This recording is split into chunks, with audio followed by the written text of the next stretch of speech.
Postingan terakhir bocah di Demak sebelum akhiri hidup, diduga setelah dimaki ibunya.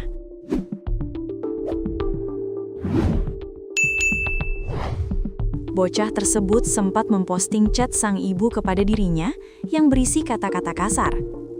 Ia pun menuliskan curhatan di postingan yang membeberkan chat ibunya lewat tangkap layar percakapan WhatsApp. Peristiwa tersebut dialami bocah usia 12 tahun di Kabupaten Demak, Jawa Tengah pada Kamis, 12 Februari 2026. Hasil visum di Rumah Sakit Wongsonegoro Semarang menunjukkan korban meninggal dunia akibat akhiri hidup dengan seutas tali.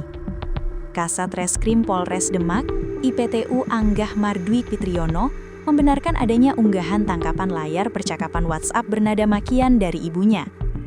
Menurutnya, tangkapan layar percakapan itu diposting korban beberapa hari sebelum peristiwa tragis terjadi.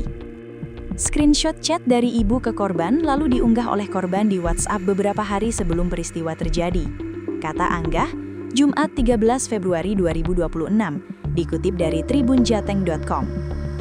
Unggahan itu kemudian tersebar luas di media sosial, termasuk dibagikan oleh akun Instagram @infodemakraya. Dalam tangkapan layar tersebut, terlihat sejumlah kata kasar yang dikirimkan kepada korban. Saat membagikan gambar itu, korban juga menuliskan keterangan, "Di balik tawa gua, di sisi lain aku juga capek." Anggah menjelaskan, insiden tersebut pertama kali diketahui oleh ibu korban. Berdasarkan rekaman kamera pengawas, ibu korban pulang ke rumah pada pukul 18.01 WIB. Berdasarkan rekaman CCTV, ibu korban naik mobil pulang ke rumah, lalu masuk ke rumah pukul 18.01 WIB. Jelas Anggah.